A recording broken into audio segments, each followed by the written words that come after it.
Hey, how's it going everyone? Don here and welcome back to VR Gamer Dude. So today on the channel, we're going to be unboxing and reviewing a new product from our good friends over at prismxr. And I can't thank them enough for sending me a Puppis S1 Lite. Now, you may remember I did review the Puppis S1 last year and I loved it. It solved a huge issue I've been having with my Quest 3 staying connected to AirLink.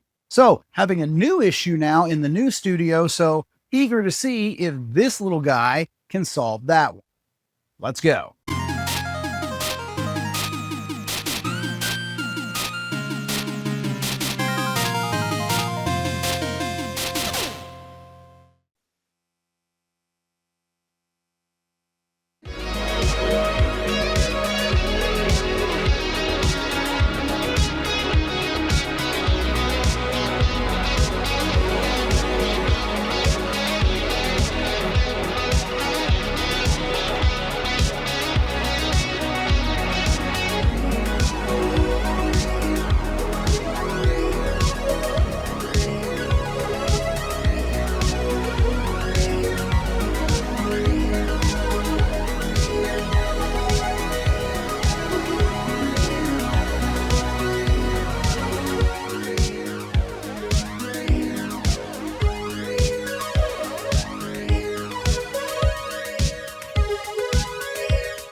Okay, so let's talk about the specs for a minute and how it differs from the original Puppis S1.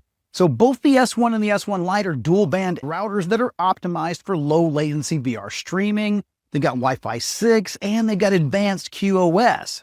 So the S1 Lite, however, is designed to be more compact and simple and easier to integrate into your home setup. While it supports up to 8 VR devices, it does lack some of the more advanced traffic management and multi-network features that the full S1 is going to offer you.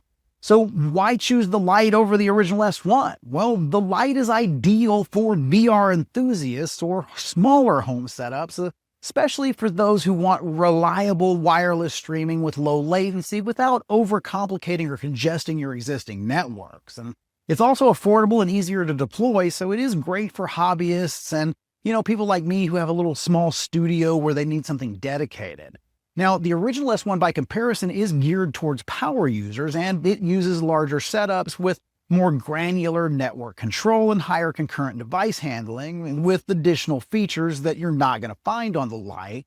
But, if you're not in a VR arcade or a large multiplayer space, or you're not running multiple headsets at the same time, you're probably going to be just fine with the Lite. So, in summary there, the S1 Lite, it caters to the single user, smaller setups who want plug and play VR streaming capability and, or people like me who have kids that are playing and congesting the network. They're both optimized for VR. They're both going to give you that dedicated network. So which way you go is up to you, but the Lite probably got you covered.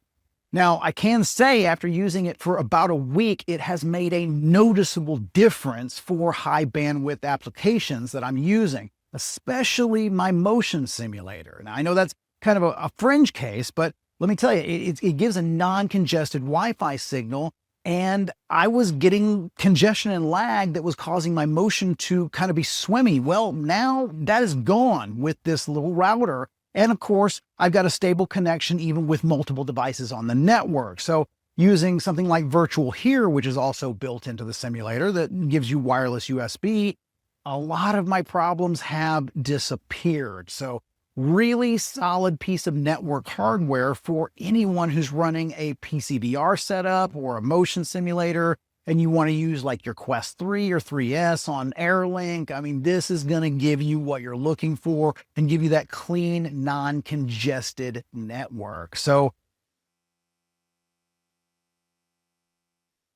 that's it. That's it in a nutshell. I really don't know how much more I can say about this other than, well, it works. And, if you're struggling with Wi-Fi congestion or an unreliable VR connection to your headsets on AirLink, this is something you might ought to try.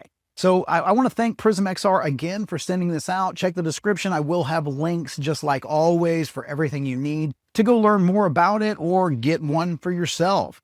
But for me, that's going to do it. Thanks again for watching, and I'll see you in the next one. This is Don, signing off.